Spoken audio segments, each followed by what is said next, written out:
الرحمن الرحیم الحمد للہ وکفا وسلام علی عبادہ الذین اصطفیٰ محمد واہل بیتہ الطیبین الطاہرین الذین اذھب اللہ عنہم الرجس وطہرہم تطہیرا۔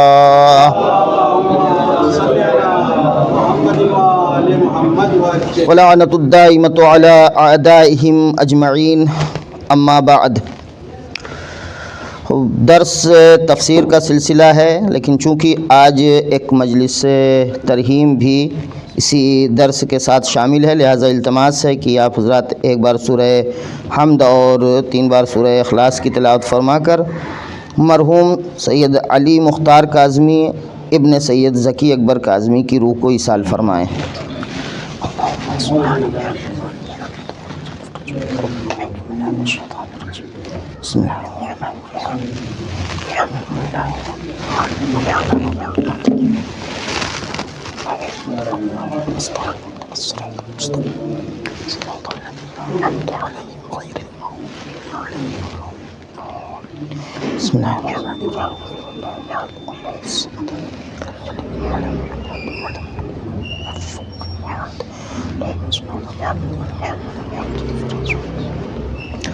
صلوات پڑھتے محمد وآل محمد پر۔ تو یہ سال 2023 کا آخری اتوار ہے، اگرچہ انشاءاللہ درس کا سلسلہ جاری رہے گا اور فی الحال ہم جناب ابراہیم علیہ السلام کی ہمراہی میں سن 2024 میں داخل ہوں گے، لیکن آہستہ آہستہ اب یہ جناب ابراہیم علیہ السلام کا جو ذکر ہو رہا تھا اور آپ کے حوالے سے گفتگو جاری تھی،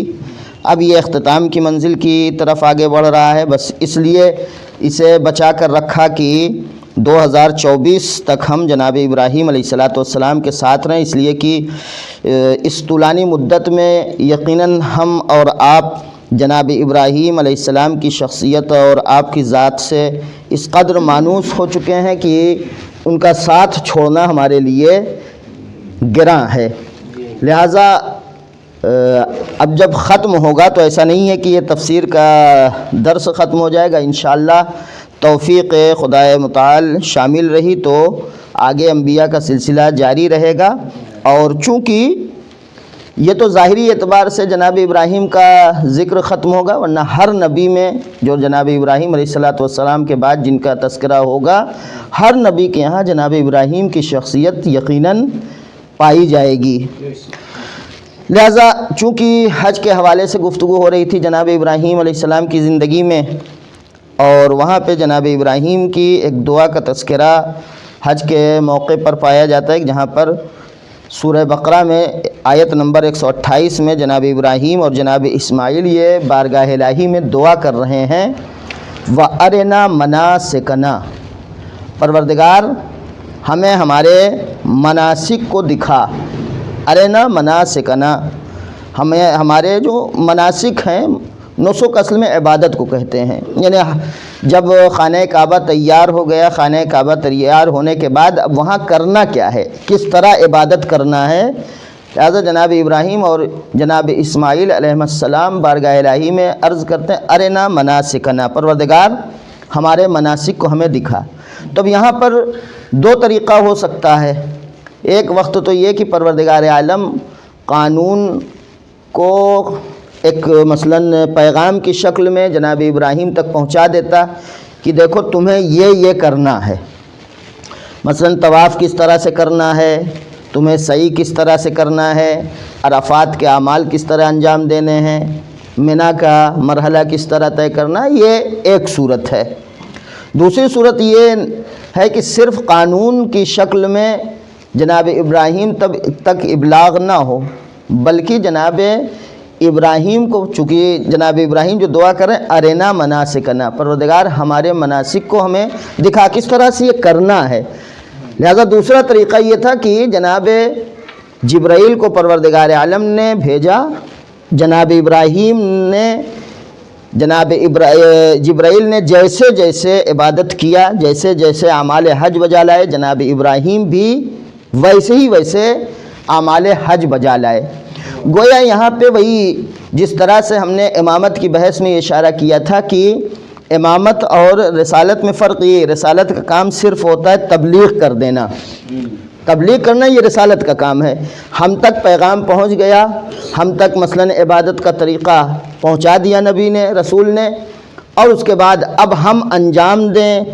رہے ہیں، یہ جب انجام دے رہے ہیں تو یہ بارگاہ میں الہی میں قبول ہوگا یا بارگاہ الہی میں قبول نہیں ہوگا، آیا جو عمل ہم نے انجام دیا ہے یہ وہی نبی کے پیغام کے مطابق ہے یا نبی کے پیغام کے مطابق نہیں ہے، یہ سارے احتمالات وہاں پائے جاتے ہیں۔ لیکن امامت کے سلسلے میں جب بات آتی ہے تو وہاں پہ امامت میں ہم کیا کہتے ہیں، وہاں پہ ابلاغ نہیں ہے، صرف پیغام پہنچانا نہیں ہے، بلکہ امام کی ذمہ داری کیا بتائی گئی ہے، رسول کی ذمہ داری ابلاغ ہے، امام کی ذمہ داری، امام کا وظیفہ کیا ہے، ایصال الی المطلوب ہے، ایصال الی المطلوب، یعنی امام کا کام جو ہے یہ صرف نہیں ہے کہ ہمیں اور آپ کو بتا دیا جائے، بتانے کے ساتھ ساتھ ایصال الی المطلوب ہے، یعنی جیسے مثال دی گئی تھی کہ ہاتھ پکڑ کے کسی کو کسی منزل تک پہنچا دینا، یہ ایصال الی المطلوب ہوتا ہے۔ تو یہاں پر پروردگار عالم نے جناب ابراہیم کو جو حج کے ارکان کی اور حج کے جو اعمال کی تعلیم دی ہے وہ ایصال الی المطلوب کی شکل میں دی ہے، صرف تبلیغ اور ابلاغ کی شکل میں نہیں ہے، ایصال الی المطلوب کی شکل میں ہے۔ اب جب ایصال الی المطلوب ہے تو ایصال الی المطلوب کی شکل میں یہاں پہ یہ قبول ہونا یا قبول نہ ہونا یا مطابق ہونا یا مطابق نہ ہونا اس کی بحث نہیں آتی، چونکہ جب ہم عمل جو ہے وہ ادھر سے پیغام کے انجام دے پیغام کی بنیاد پہ انجام دے رہے تھے، ہماری دستگیری نہیں ہوئی تھی، ہمیں ہاتھ پکڑ کے سکھایا نہیں گیا تھا، ہمیں مثلا ہمارے استاد نے بتایا کہ دیکھو قلم کو ایسے پکڑنا اور بہت زور سے کاغذ پہ مت دبانا، اس طریقے سے لکھنا، مثلا اس طریقے سے بے لکھنا، اس طریقے سے جیم لکھنا، ہم نے لکھا تو، لیکن ہو سکتا ہے جیسے استاد نے بتایا ویسے ہم لکھ لیں، ہو سکتا ہے ویسے نہ لکھ پائیں، ہو سکتا ہے استاد اسے مان لے، ہو سکتا ہے استاد اسے نہ مانے، لہذا یہاں پر جب ایصال الی المطلوب کی بات آتی ہے، استاد خود ہمارا ہاتھ پکڑ کے ہمیں تعلیم دے رہا ہے کہ مثلا جیم کس طرح سے بنے گا، اب جب وہ جیم بن رہا ہے تو یہاں پہ بحث نہیں ہے ہوتی ہے کہ استاد قبول کر رہا ہے نہیں، چونکہ استاد نے ہاتھ پکڑ کے ہمیں خود لکھایا ہے، یہاں پہ اس کے جانچنے کا مرحلہ نہیں ہوگا کہ وہ جانچے کہ صحیح ہے کہ صحیح نہیں ہے، اس لیے کہ اس نے خود لکھا ہے۔ لہذا ایصال الی المطلوب اور تبلیغ میں یہی فرق ہو جاتا ہے کہ جب ایصال الی المطلوب کا مرحلہ ہوتا ہے وہاں قبول یا رد کی بحث نہیں آتی، وہاں جس وقت انسان عمل کر رہا ہے وہی عمل کرنے کے ہی وقت میں قبولیت کی سند بھی اس کے ساتھ رہتی ہے۔ لہذا ہماری اور آپ کی جو ذمہ داری ہے کہ جو ہم اور آپ صرف زبان کی حد تک دعویٰ رکھتے ہیں، زبان کی حد تک محدود ہے، وہ یہ کہ ہم کہتے ہیں کہ ہم نے جو ہے ائمہ اطہار علیہم السلام کی ولایت کو قبول کر لیا ہے، ہم نے اہل بیت علیہم السلام کی ولایت اور ان کی سرپرستی کو قبول کر لیا ہے۔ مولانا جی یہ ہے کہ ہم نے قبول کر لیا ہے تو ہم اس نظریے سے قبول کیا ہے کہ تقوی کے لحاظ سے ہم نے قبول کیا ہے، اس میں تقوی ہے، اس لیے کہ وہ لیڈر ہے، وہ اسلام کے لیڈر ہیں، انہوں نے جو بتایا ایز اٹ از ہم اس کو لے رہے ہیں، مطلب بالکل جیسا انہوں نے کہا ویسے ہی ہم لے رہے ہیں، ویسے ہی کریں گے آپ، ویسے ہی کریں گے۔ ہو سکتا ہے پھر آپ نہ کر پائیں جیسا انہوں نے بتایا ہو، یہ بھی ہو سکتا ہے، کوشش تو یہی ہوتی ہے نا، نہیں یہی کوشش تو یہی ہوتی یہ رسول کے پیغام میں ہوتا ہے کہ رسول نے جو بتایا ہے ہم اس پہ عمل کرنے کی کوشش کریں گے، تو تقوی ہے، ہاں ذمہ داری۔ آگے یہی بات آئے گی۔ امام جب جو ہے پیغام دے رہا ہے، امام صرف پیغام دے گا نہیں، امام کا کام یہ ہے کہ آپ ہمارے اور آپ کے ہاتھ کو پکڑ کے وہ آگے منزل تک لے جائے، ٹھیک ہے؟ تو یہاں پہ امام کے صرف پیغام سننا نہیں ہے، یہ کہ امام کی ولایت کے قبول کرنے کا مطلب یہ نہیں کہ ہم جیسے مثلا نماز کی نیت کرتے ہیں کہ 2 رکعت نماز پڑھتا ہوں منہ میرا قبلے کی طرف مثلا واجب قربتاً اللہ، یہ نہیں ہے، بلکہ یہاں پہ ہمیں جو ہے وہ اپنے کو یا اپنے اس عمل کو بالکل اللہ کے لیے خالص کرنا ہے۔ وہاں پہ ولایت کا مطلب یہ نہیں کہ ہم زبان سے کہیں مثلا اشہد ان علی امیر المؤمنین ولی اللہ یا حجت اللہ، یہاں پہ زبان سے کہہ لینا کافی نہیں ہے، گرچہ وہ بھی ضروری ہے لیکن کافی نہیں ہے، بلکہ ولایت کا جو مطلب ہے، جسے ہم اور آپ واقعی میں یعنی سماج اس غلط فہمی میں مبتلا ہے کہ ولایت کا مطلب یہ ہے کہ ہم صرف زبان سے اہل بیت کو اپنا آقا اور مولا تسلیم کر لیں۔ ولایت کا مطلب یہ ہوتا ہے کہ ہم اپنا پورا ارادہ اور اختیار امام کے حوالے کر دیں، یہ ہے ولایت۔ یعنی ان کی ولایت اور سرپرستی کو قبول کرنے کا مطلب یہ ہے کہ اب ہم اپنا اختیار خود کچھ نہیں رکھتے ہیں، ہمارے ہاتھ میں کوئی اختیار نہیں رہ گیا ہے۔ ان کی سرپرستی قبول کرنے کا مطلب یہ ہے کہ ہم نے اپنا ارادہ، ہم نے اپنا اختیار مکمل طور پر ان کے حوالے کر دیا۔ جب ہم نے مکمل اس نیت کے ساتھ ہم اگر اشہد ان علی ولی اللہ کہیں گے تو وہاں ہماری کوشش کرنے کا مطلب نہیں ہوتا، وہاں پر جب ہم نے کل انہی کے سونپ دیا ہے کہ اب آپ کا ارادہ چلے گا، آپ کا اختیار چلے گا، آپ کی مرضی چلے گی، تو اب یہ ان کی ذمہ داری ہوتی ہے، وہ یہ کہ وہ ہر منزل پر ہمارے ساتھ رہیں۔ ہم عمل خیر کرنا چاہیں گے تو ان کی اجازت ہوگی، اجازت کے بعد جب ہم عمل کرنے لگیں گے وہاں بھی امام کی ہمراہی ہوگی۔ امام کی جب ہمراہی ہوگی ہمارے اعمال میں تو پھر وہاں جب امام ہمارے اعمال میں ساتھ ہے تو وہاں قبول ہونے یا قبول نہ ہونے کا مطلب نہیں ہوتا ہے۔ جب امام مثلا خود ہمیں جو ہے ہمارے عمل، ہم کوئی بھی کام کر رہے ہیں، مثلا اگر ہم نے اپنے مکمل اختیار، یہ انسان کے قصد اور اختیار انسان کی نیت سے فرق کرتا ہے، انسان کے کردار سے فرق کرتا ہے۔ زبان سے مان لیں تو وہ الگ بات ہے، زبان سے ہم نے مان لیا اشہد ان علی ولی اللہ، لیکن اشہد ان علی ولی اللہ کہنے کے بعد صفین میں مثلا وقت پڑ جائے تو سب چھوڑ کے بھاگ جائیں، امام جو ہے وہ بلاتے رہیں، لوگ چھوڑ کے چلے جائیں، حج کے موقع پر امام حسین علیہ السلام وہاں سے جا رہے ہوں، سب امام کا ساتھ نہ دیں، یہ ولایت یہ نہیں ہے۔ ولایت کا مطلب یہ کہ اب اگر امام نے کہہ دیا کہ یہ کام تمہیں کرنا ہے تو عذر نہیں ہے ہمارے لیے، ہم یہ نہیں کہہ سکتے کہ ہمارے بچے بھوکے ہیں، ہمارے گھر والے کیا کریں گے، ہمارا گھر تباہ ہو جائے گا۔ جس طریقے سے جناب ہارون مکی کا آپ لوگوں نے واقعہ سنا ہوگا، جناب ہارون مکی کا واقعہ یہ دلیل ہے، وہاں پہ ہارون مکی آ رہے ہیں، امام کہہ رہے ہیں تمہیں تندور میں جانا ہے، تو یہاں اس کو کہتے ہیں امام کے اختیار میں اپنی ارادے کو سونپ دینا۔ وہاں سوال نہیں کرنا ہے ہمیں کہ امام ہم پیدل چلے آ رہے ہیں، اتنی دور سے پسینہ نہیں پوچھا ہے، ہم چلے آ رہے ہیں، ہم نے جب اپنا اختیار انہیں دے دیا، جیسے ہی انہوں نے حکم دیا، اب یہ وہ حکم تو ان کی اجازت ہے، جب اجازت ہے تو ہمارا عمل جو ہے وہ ان کا عمل ہے۔ یعنی جب ہم عمل کر رہے ہیں، اگر ہم نے ان کی سرپرستی قبول کر لی، جس وقت ہم نماز پڑھ رہے ہیں، یہ ہماری نماز نہیں ہے، یہ ہمارے اس نماز میں امام ہمارے ساتھ ہیں۔ جب ہمارے ساتھ ہماری اس نماز میں امام ہو تو وہاں اللہ کی بارگاہ میں اس کے قبول ہونے یا نہ ہونے کا مطلب ہی نہیں ہے، یہ فائل انہی کے پاس جانا ہے۔ شب قدر میں یہ فائل انہی کے پاس جانا ہے کہ یہ ہمیں قبول ہونا ہے کہ نہیں ہونا ہے، تو وہاں قبول کی بحث نہیں آئے گی۔ جب عمل کے ساتھ جو ہے وہ امام ہوگا تو امام یعنی جس وقت ہم عمل انجام دے رہے ہیں اسی عمل کے انجام دینے کے ساتھ ساتھ ہمارے پاس عمل کے قبول ہونے کی سرٹیفکیٹ بھی آتی جا رہی ہے۔ خوب، یہ ایک مرحلہ ہے۔ لہذا جناب ابراہیم علیہ السلام کو جب پروردگار عالم کی بارگاہ میں دعا کیا ان باپ بیٹے نے مل کر کہ ارنا مناسکنا، تو پروردگار عالم نے یہاں پر جناب ابراہیم اور اسماعیل کی دستگیری کی ہے۔ دستگیری پروردگار کا مطلب یہ ہے کہ اب وہ جو حج کر رہے ہیں وہ حقیقت حج ہے، وہی اصلی حج ہے، یہ نہیں کہ شکل کے اعتبار سے صرف حج ہے، چونکہ خدا نے ان کی دستگیری کیا ہے۔ اب اس کا مطلب یہ ہے کہ کوئی بھی عمل ہو، یہ تو حج میں جناب ابراہیم علیہ السلام کے لیے ہے، لہٰذا یہاں پہ ہم یہ کہہ سکتے ہیں کہ جس وقت جناب ابراہیم حج کر رہے ہیں تو خدا در حقیقت جناب ابراہیم اور اسماعیل کی دستگیری کر رہا ہے، انہیں حج کے ارکان انجام دے رہے ہیں وہ اللہ کی دستگیری کے ساتھ۔ جناب ابراہیم ہیں، جناب ابراہیم اب پبلک جب حج کر رہی، جناب ابراہیم دستگیری کر رہے ہیں، پبلک حج کر رہی ہے۔ بعد کے نبیوں کا زمانہ آیا، پیغمبر کا زمانہ آیا، اگر مسلمان حج کر رہے ہیں تو پیغمبر کی دستگیری ہے۔ آج کا زمانہ ہے تو آج کے زمانے میں حج اگر ہم کر رہے ہیں تو اگر وہ تصور ہے ہمارا ولایت کا، تو اس کا مطلب یہ کہ جو ہم حج کر رہے ہیں یہ حج ہمارے اس حج میں امام کی ہمراہی ہے۔ جب امام کی حج کے ہمراہی حج میں ہوگی تو یہی حج مقبول ہوگا جسے ہم انجام دے رہے ہیں۔ ورنہ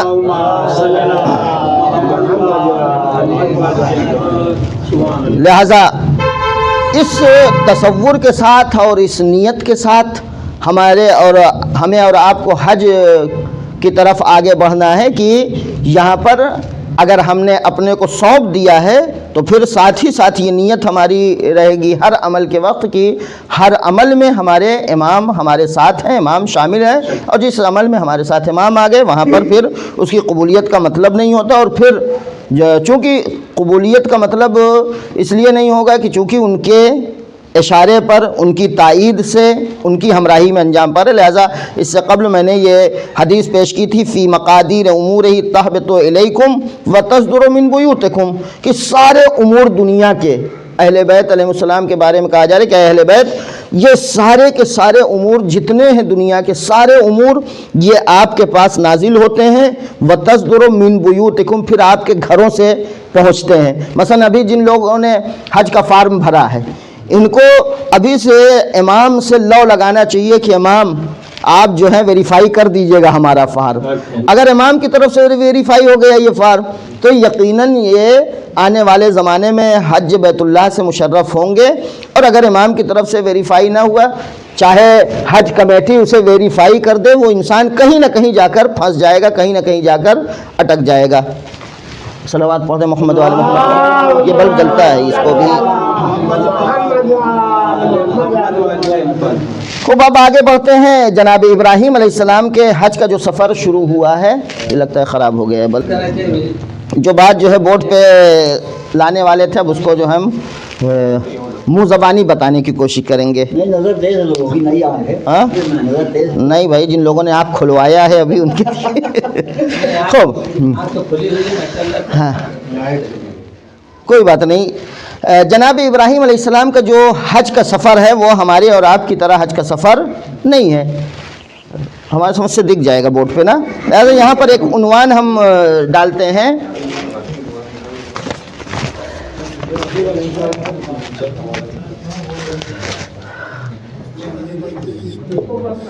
حضرت ابراہیم علیہ السلام کا سفر حج۔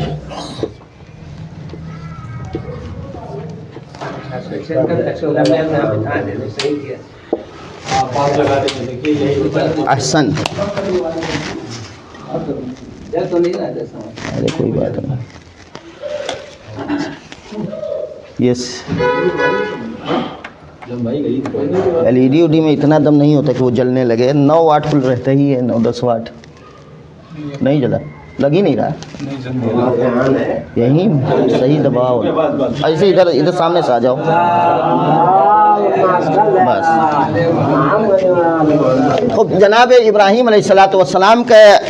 حج کا جو سفر شروع ہوتا ہے، یہ جو ہمارے حج کا سفر شروع ہوتا ہے کیسے؟ مثلاً اگر سرکاری والا سسٹم لے لیں تو فارم بھرتے ہیں، اور فارم بھرنے سے پہلے کا مرحلہ جو ہے پاسپورٹ بنوانا ہے، فارم بھرنا ہے، وہاں سے پھر نام آنا ہے اور پھر پیسہ جمع کرنا ہے۔ اب کوئی بھی پرائیویٹ جا رہے ہیں تو اس کے بھی کچھ طریقے ہیں کیا کیا کرنا ہے، یہ ہمارے حج کے سفر کا مرحلہ ہوتا ہے۔ جناب ابراہیم علیہ السلام کے جو حج کا سفر شروع ہوا ہے وہ کہاں سے شروع ہوا ہے؟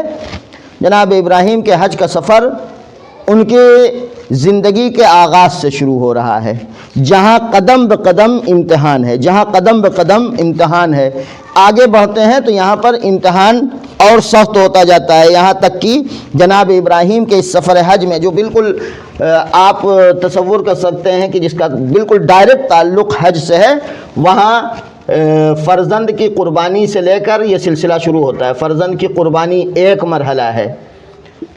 یعنی یہ سب سفر کے مرحلے ہیں۔ فرزند کی قربانی ہے، پھر شیطان سے مقابلہ ہے، شیطان سے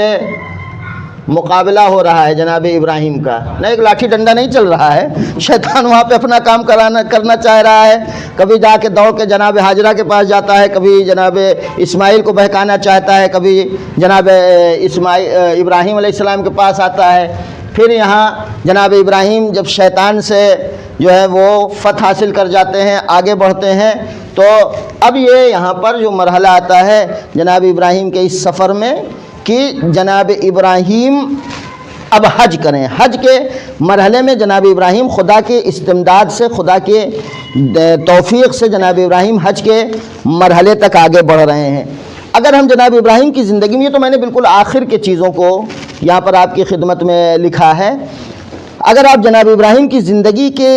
ہر مرحلے امتحان کو سفر حج سے تعبیر کریں تو جناب ابراہیم کے حج کا نتیجہ کیا ہوگا؟ جو جناب ابراہیم حج کر رہے ہیں وہ حج کیا ہے؟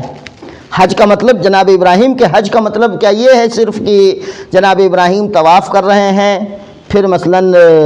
سعی کر رہے ہیں، پھر عرفات کے اعمال انجام دے رہے ہیں، پھر منی میں جا کے قربانی کر رہے ہیں؟ حج کے اعمال یہ ہوئے جناب ابراہیم کے؟ یہ تو ظاہری شکل ہے، حج کی یہ ظاہری شکل ہوگی. لیکن اگر ہم جناب ابراہیم کے اس سفر حج پر غور کریں ہر امتحان کے مرحلے میں، تو یہاں پر جناب ابراہیم کے حج کا جو مطلب ہے وہ نفس کی خواہشات سے ہجرت، نفس کی خواہشات سے ہجرت جو ہے یہ جناب ابراہیم کے حج کی حقیقت ہے. جناب ابراہیم جب حج کر رہے ہیں، حج کب کر رہے ہیں؟ جب وہ اپنے نفس کو بالکل مکمل طور پر شکست دے چکے ہیں، کہیں پر بھی وہ نفس کے ساتھ ٹکراؤ میں کہیں پر ایک ذرہ بھی جناب ابراہیم پیچھے نہیں ہٹے. لہذا جب جناب ابراہیم تمام مراحل کو طے کر کے آگے بڑھتے ہیں اور حج کرتے ہیں، گویا جناب ابراہیم اپنے نفس کی تمام خواہشات پر یہ قابو پا چکے ہیں، تمام خواہشات پر فتح پا چکے ہیں، جیت چکے ہیں. لہذا نفس کی خواہشات سے ہجرت، یہ نفس کی یہ حج کی حقیقت ہے. اب انسان حج کرنے جائے، حج کر کے واپس آئے تو اس کو سب سے پہلا شوق یہ ہو کہ اپنے گھر کا جو ہے وہ بورڈ تبدیل کر کے اس پہ لکھا جائے الحاج فلاں صاحب. اس کا مطلب یہ کہ اس نے خالی شکل کے اعتبار سے بیچارے نے حج کیا ہے. یہ بہت سے یہ اچھا واقعی میں حج کرنے کے بعد اگر انسان کے یہ سارے شوق رہ جائیں کہ لوگ ہمیں حاجی صاحب کہنے لگیں، اب ہمارے نام کے آگے الحاج لکھا جائے، تو یہ حج واقعی حج نہیں ہے. یعنی یہ حج ہم نے خدا کے لیے کیا ہی نہیں ہے، یہ حج ہم نے اپنے نام کے آگے ایک لقب بڑھانے کے لیے کیا تھا. لہذا جب تک انسان نفس کی خواہشات پر پیر نہ رکھ دے تب تک حج کی واقعیت اور حج کی حقیقت انجام نہیں پا سکتی ہے. اسی لیے حج کے جو اعمال ہیں پروردگار عالم نے ان ظاہر سے، ہماری توجہ اس بات پر بھی ہونی چاہیے کہ جتنے بھی احکام ہیں شریعت کے، یہ سارے احکام کی حقیقت ہے جس حقیقت کو پروردگار عالم نے اپنے نمائندوں کے ذریعے سے، نبیوں، رسولوں اور اماموں کے ذریعے سے ہم تک الفاظ کی شکل میں پہنچایا ہے. ورنہ ہر ایک کی ایک حقیقت ہے. حج کی اپنی ایک حقیقت ہے، نماز کی اپنی ایک حقیقت ہے، روزے کی اپنی ایک حقیقت ہے. جتنے احکام آپ فرض کر لیں، جتنے دین کے احکام ہیں، شریعت کے جتنے احکام ہیں، یہ سب کے سب ان کی اپنی ایک حقیقی شکل ہے، ایک واقعی شکل ہے. ہم لوگ جو انجام دیتے ہیں یہ پروردگار کا کرم ہے کہ اس نے ہم سے حقیقت کا مطالبہ نہیں کیا ہے. ہم سے جو ہے اس نے ہمارے پاس ظاہری اعتبار سے کچھ الفاظ کی شکل میں ہمیں ان عبادات کو، ان مثلا ارکان کو ہمارے حوالے کیا ہے کہ ہم انہیں انجام دیں. اس نے حقیقت کا حج، اگر حقیقت کا مطالبہ کیا ہوتا تو ہم پہلے ہی ناکام ہو گئے ہوتے. اس نے یہی ظاہر کو ہماری گردن سے تکلیف ساقط کرنے کے لیے اسی ظاہر کو خالی قرار دیا ہے ذریعہ. اب وہ الگ بات ہے کہ ہم جتنا اس میں گہرائی میں جاتے رہیں گے اتنا ہماری عمل کی قیمت بڑھتی جائے گی. ورنہ اگر ہم سرسری طور پر حج کو صرف ایک ظاہری شکل میں انجام دے کے چلے آئیں، وہاں جو ہے منی کے میدان میں جانور کا گلا تو کاٹ دیں لیکن اپنی انانیت کا گلا نہ کاٹ سکیں، تو پھر اس کا مطلب یہ ہے کہ ہم صرف بس ایسے ہی حج کرنے چلے گئے تھے. پروردگار عالم ہمارے اوپر سے یہ جو ظاہری ذمہ داری تھی یہ تو ساقط ہو جائے گی، لیکن پروردگار عالم کا ہدف یہ نہیں ہے کہ صرف ہم اور آپ اپنی گردن سے ایک ذمہ داری کو صرف ہٹا دیں، ذمہ داری سے سبکدوش ہو جائیں. لہٰذا ہمیں جو دعوت دی جا رہی ہے یہ دعوت ہماری جو ہے وہ حقیقت کی طرف ہے. لہٰذا اس نیت کے ساتھ ہمیں حج ہو یا دوسرے اعمال ہو، ہمیں ان اعمال کی طرف اس نیت سے بڑھنا چاہیے کہ ہمیں اس عمل کی حقیقت حاصل ہو جائے. لہذا جناب صدیقہ طاہرہ سلام اللہ علیہ نے خطبہ فدق میں جہاں پہ احکام کا فلسفہ بیان کیا ہے، وہ فلسفہ اسی لیے بیان کیا ہے کہ جو تم ظاہری عمل انجام دے رہے ہو، اس ظاہری عمل میں اگر یہ روح نہ پائی جائے، اس کی یہ حقیقت اس میں نہ پائی جائے تو وہ کھوکھلا ہوگا، اور جب عمل کھوکھلا ہوگا وہ عمل کھوکھلا عمل انسان کو جو ہے کامیاب نہیں بنا سکتا ہے۔ لہذا جناب ابراہیم علیہ السلام کا حج جب ہوا ہے تو اس جناب ابراہیم کے حج کی حقیقت یہ تھی۔ اب یہاں پر پروردگار عالم نے جب دیکھا کہ جناب ابراہیم حج کر چکے ہیں، جناب ابراہیم کا حج کیا ہے؟ جناب ابراہیم کے اندر سے بالکل کہیں پہ ایک ذرہ اب اپنی ذات رہی ہی نہیں گئی ہے، کسی مرحلے میں اپنی ذات شامل نہیں ہے۔ تب پروردگار نے کہا اب جاؤ وَأَذِّن فِي النَّاسِ لِلْحَجِّ، سورہ حج کی آیت نمبر 27 ہے، اذن فی الناس بالحج، اے ابراہیم اب لوگوں کو حج کے لیے آپ بلائیے۔ جب حج کے لیے بلانے کی بات آئی، جناب ابراہیم نے اس میدان کو دیکھا اور اپنی فیملی کو دیکھا کہ ایک ہاجرہ ہیں، ایک اسماعیل ہیں، جناب ابراہیم ہیں، اور اگر بہت زور سے جناب ابراہیم چلاتے تو کتنی دور آواز جاتی، کون سنتا؟ جناب ابراہیم نے کہا کہ خدایا ہماری آواز کہاں تک جائے گی؟ پروردگار نے کہا کہ اذان دینا تمہارا کام ہے، اور اس اذان کی آواز کو پہنچانا، یعنی اس دعوت کو پہنچانا لوگوں تک، یہ ہمارا کام ہے۔ علامہ طباطبائی رحمۃ اللہ علیہ اپنی تفسیر میں ایک منزل پر ایک بات لکھتے ہیں، وہ اس بات سے استفادہ کرتے ہوئے یہاں پر ہم اس بات کو عرض کریں گے۔ جناب علامہ طباطبائی رحمۃ اللہ علیہ نے اس تفسیر میں یہ کہا ہے کہ ہماری ایک مشکل یہ ہے کہ ہم جب جنت کی بات آتی ہے، اور چونکہ جنت یعنی باغ جنت کہا ہی جاتا ہے، تو اس باغ کو جب ہم سوچنے لگتے ہیں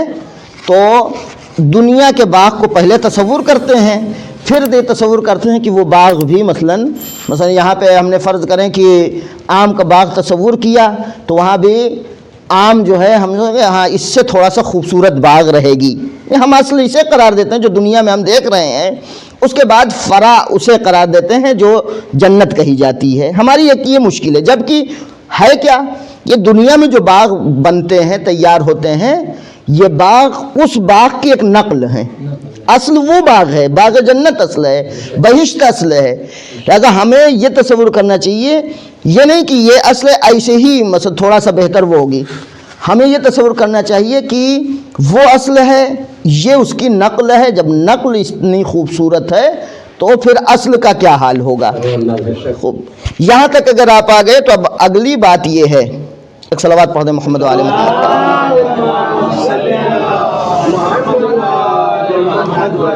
ایک اور صلوات پڑھ دیں محمد و آل محمد پر۔ یہ بات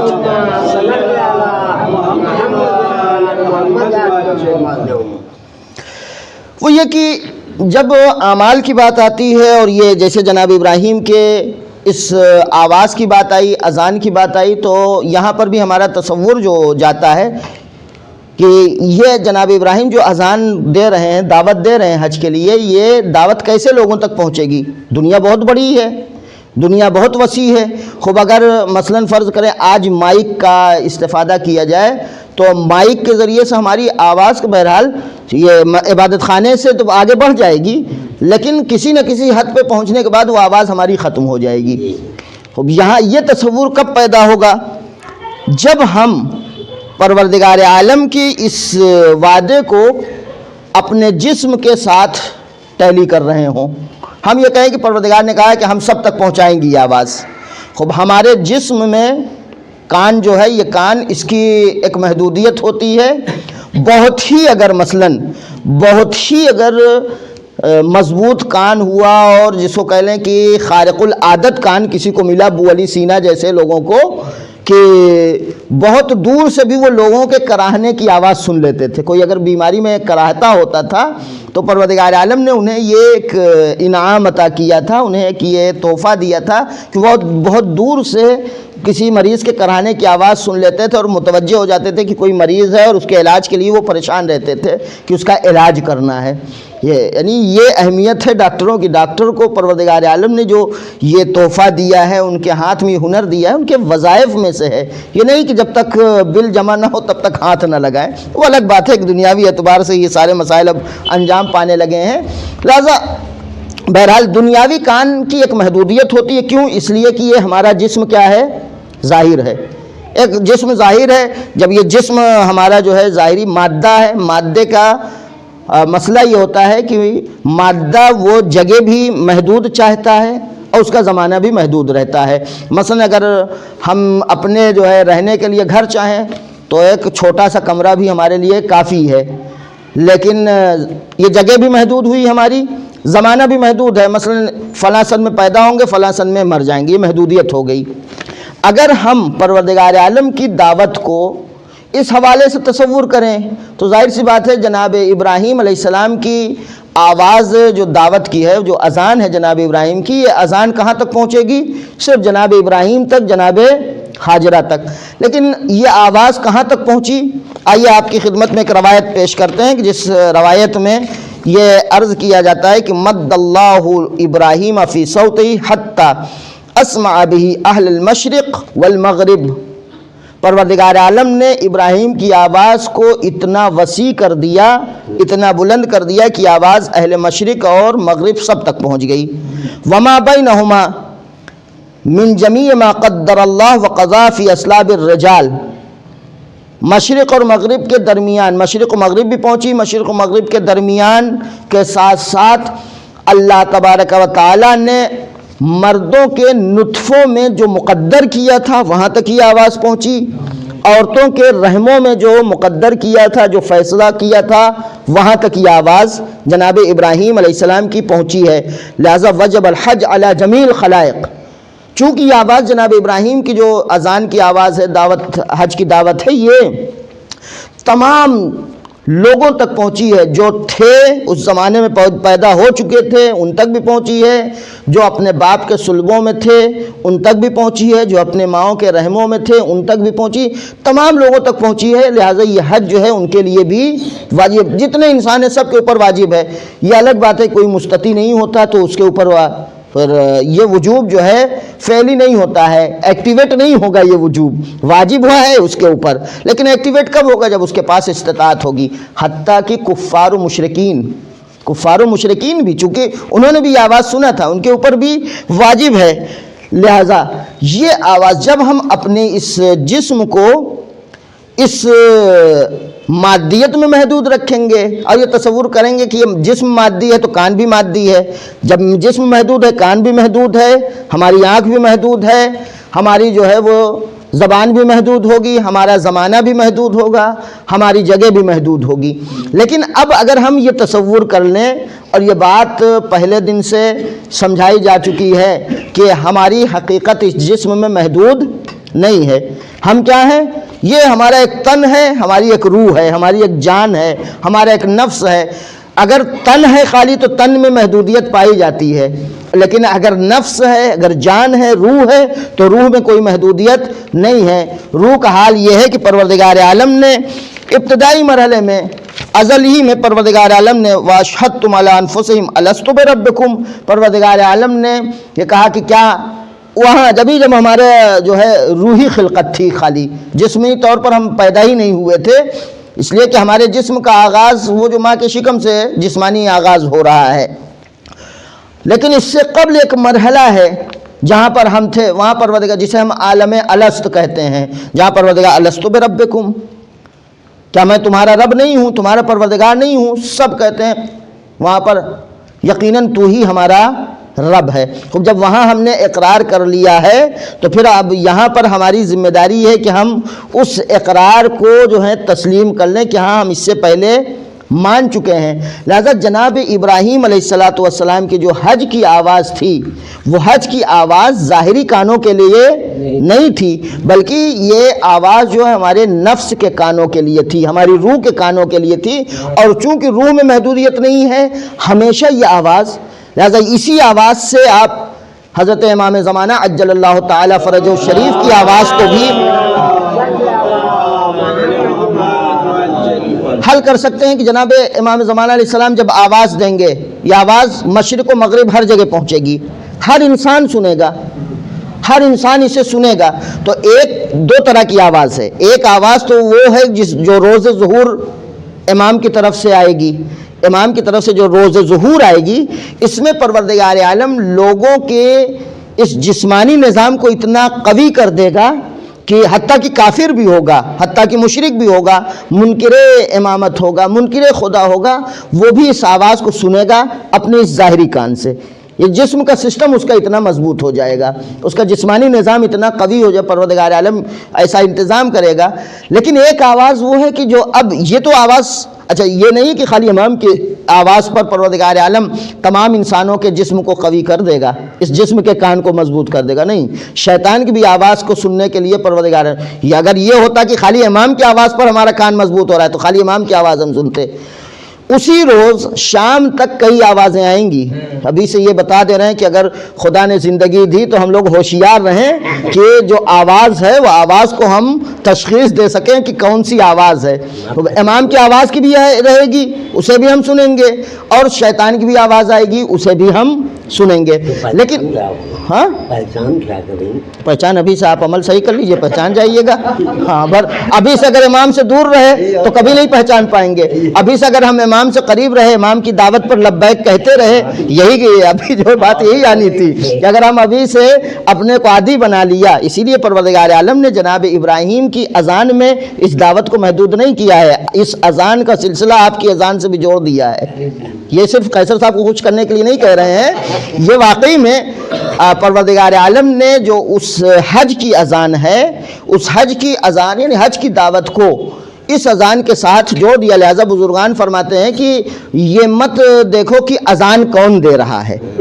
جو اذان دے رہا ہے اسے مت دیکھو کہ قیصر صاحب دے رہے ہیں کہ مثلا فلاں صاحب دے رہے ہیں. اذان دینے والے کو اگر آپ اس نظریے سے دیکھیں کہ یہ پروردگار عالم کی دعوت کا اسپیکر ہے، یہ جو ہے جو پروردگار عالم بلانا چاہ رہا ہے، جو دعوت دینا چاہ رہا ہے، اس دعوت کو پروردگار عالم اس کی زبان سے جاری کر رہا ہے اس وقت. اگر ہم اس اذان کو دعوت پروردگار سمجھیں تو پھر اب ہمارا تھوڑا سا رویہ بدل جائے گا. بہت ہی بے حیا ہوں گے ہم تب تو پروردگار عالم کی اس اذان کو سن کے ہم بیٹھے رہیں گے. یہ نہیں کہہ رہا ہوں کہ عبادت خانے ہی بھاگ آئیے، نہیں. مثلا اذان کی آواز سن کر اگر ہمارے اندر، اگر ہم بے حیا نہیں ہیں، ہمارے اندر یہ تصور پیدا ہو جائے کہ یہ پروردگار عالم ہمیں دعوت دے رہا ہے اور ہم عالم الست میں پروردگار سے وعدہ کر چکے ہیں، کہہ چکے ہیں پروردگار تو ہی ہمارا رب ہے، تو پھر انسان کا عمل بہرحال تبدیل ہو جائے گا اور انسان جو عمل انجام دے گا اس نقطۂ نظر سے انجام دے گا. چونکہ وقت زیادہ ہو رہا ہے، بہرحال یہاں پہ ابھی بات ختم کر دیں، انشاءاللہ اس سلسلے کو آگے اگلے ہفتہ جاری رکھیں گے.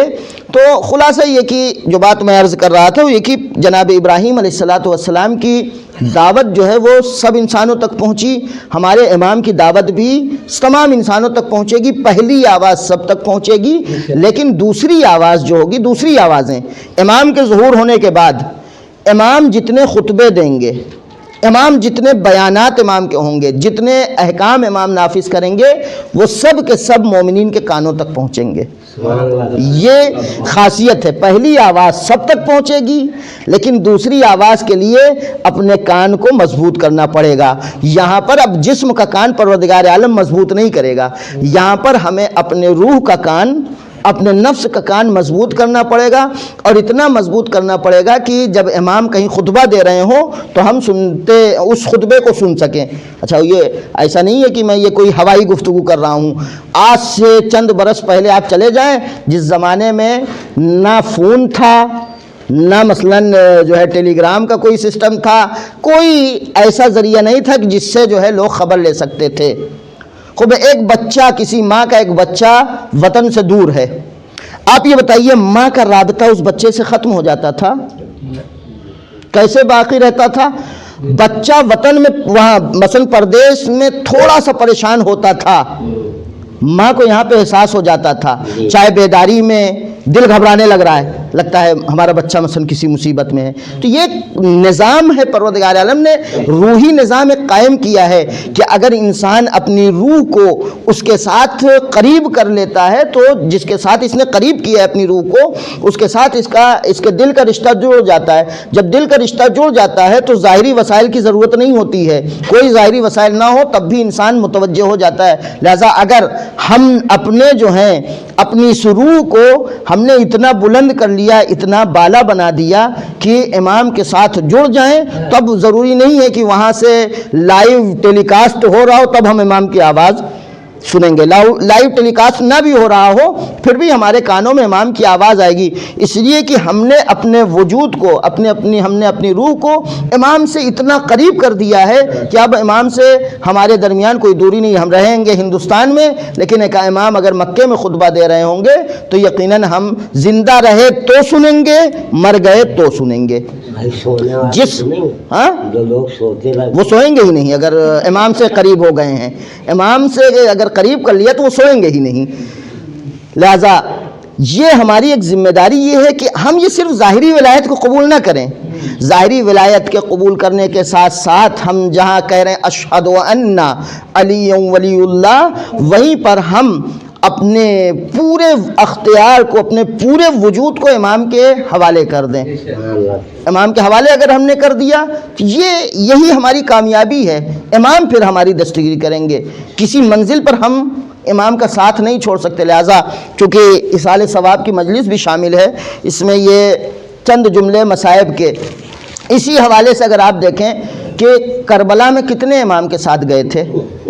کتنے لوگ تھے جو امام کے ساتھ کربلا میں گئے تھے، جنہوں نے صرف زبان سے اہل بیت کی ولایت اور سرپرستی قبول کی تھی،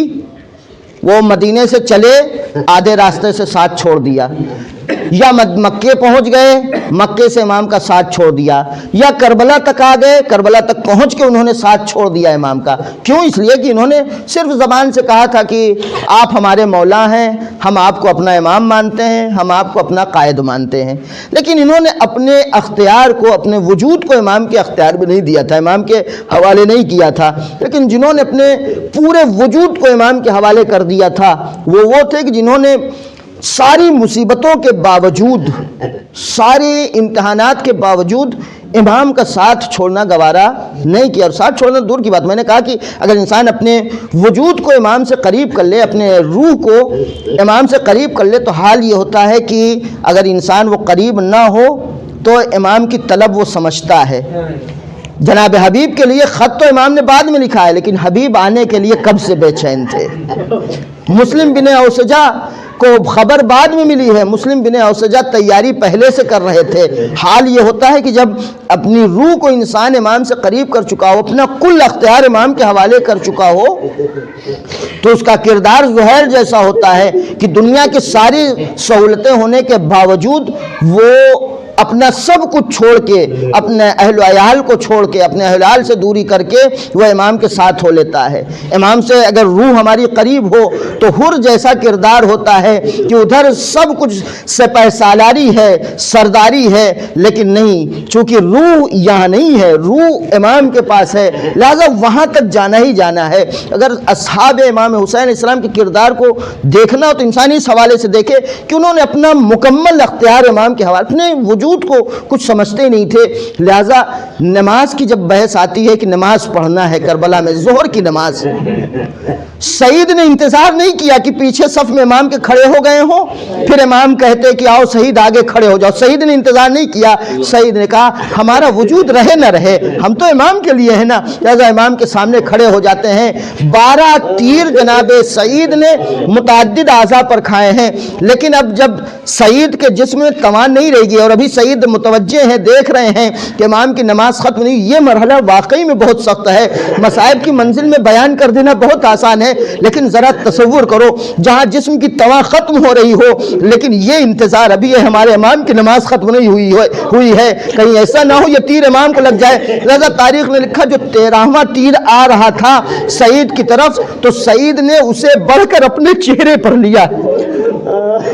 چہرے پر یہ تیر لیا ہے، اور ادھر چہرے پر تیر لگا ہے، ادھر امام کی نماز تمام ہوئی، ادھر سعید زمین پر گرے ہیں۔ حسین نے سر کو زانو پر لیا ہے، اب سعید نہ رو رہے ہیں نہ تڑپ رہے ہیں نہ پریشان ہو رہے ہیں، امام سے بس اتنا عرض کرتے ہیں اے مولا، اے میرے آقا، کیا آپ راضی ہو گئے؟ کیا میں نے وفا کر دیا؟ میں نے جو عالم الست میں وعدہ کیا تھا اسے پورا کر دیا؟ امام دعائیں دیتے ہیں۔ اچھا یہ منزل، یہ جناب سعید اس وقت بلکہ فخر بھی کرتے ہیں، ہم جیسا کون ہو سکتا ہے فرزند فاطمہ کے زانو پر ہمارا سر؟ یہ جناب سعید کے فخر کی منزل کیوں؟ اس لیے کہ جناب سعید اپنا وجود بھول چکے ہیں، اپنے وجود کو امام کے اختیار میں دے چکے ہیں، اپنا ارادہ امام کے اختیار۔ صرف جناب سعید کی گفتگو نہیں ہے کہ جس کے سر کو امام نے اپنے زانو پر لیا ہو، تمام شہداء کے آپ نے سنا ہے، تمام شہیدوں کے سروں کو امام حسین علیہ السلام نے، زیادہ تر شہیدوں کے سروں کو امام نے اپنے زانو پر لیا ہے۔ امام دوڑ کر پہنچتے تھے، جیسی آواز سنتے تھے، جیسے ہی وہ بلاتا تھا مدد کے لیے، امام دوڑ کر جاتے تھے کہ ہم پہنچ جائیں اس کے سرانے۔ کیا راز ہے آخر امام کیوں جاتے تھے دوڑ کر کسی بھی شہید؟ حبیب کے سرانے پہنچے، خور کے سرانے پہنچے، علی اکبر کے سرانے پہنچے، جون کے سرانے پہنچے، تمام اصحاب کے سرانے پہنچے، بنی ہاشم کے سرانے پہنچے۔ آخر کیا راز ہے؟ امام اتنی خستگی کے باوجود، امام تھکن کے باوجود، زخم کے باوجود، تکلیفوں کے باوجود، پیاس کی شدت کے باوجود امام کیوں کسی شہید کے جنازے پر جا رہے ہیں؟ عزیزو دو راز بزرگوں نے نقل کیا ہے، شاید یہ رہا ہو، شاید یہ رہا ہو، اور ہو سکتا ہے دونوں راز رہا ہو۔ امام جو شہداء کے سرانے جاتے تھے، چونکہ امام جانتے تھے یہ عالم غربت میں ہے، یہ تنہا، اس کا یہاں کوئی نہیں ہے،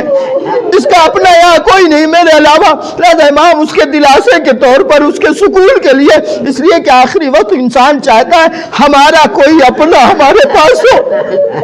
اور ان شہیدوں کے لیے، ان اصحاب کے لیے امام سے زیادہ کون اپنا تھا؟ لہذا امام اس کی تسلی کے لیے اس کے سرانے پہنچ جاتے تھے۔ دوسرا راز یہ تھا، امام جو سب کے سرانے جلدی سے پہنچ جاتے تھے، اس کا راز یہ تھا امام یہ نہیں چاہتے تھے کہ کسی کا سر اس کی زندگی میں اس کے تن سے جدا کیا جائے، کسی شہید کا سر اس کے تن سے اس کی زندگی میں جدا کیا جائے۔ عزیزو جب تک حسین رہے، حسین نے سب کے سرانے پہنچ گئے تاکہ کسی شہید کا سر، کسی کا سر اس کی زندگی میں جدا نہ کیا جائے۔ لیکن ہاں میرا مولا اور آقا، جب حسین کی باری آئی ہے تو اب کوئی نہ رہ گیا تھا، حسین کا سر حسین کی زندگی میں جدا کیا جا رہا ہے، اور کس انداز سے جدا کیا جا رہا ہے کہ سید سجاد تڑپ کر بیان کرتے ہیں، ہائے میرے بابا کا سر پشت گردن سے کاٹا گیا۔ سيعلم الذين ظلموا أي منقلب ينقلبون إنا لله وإنا إليه راجعون۔ اللہ بحق زہرا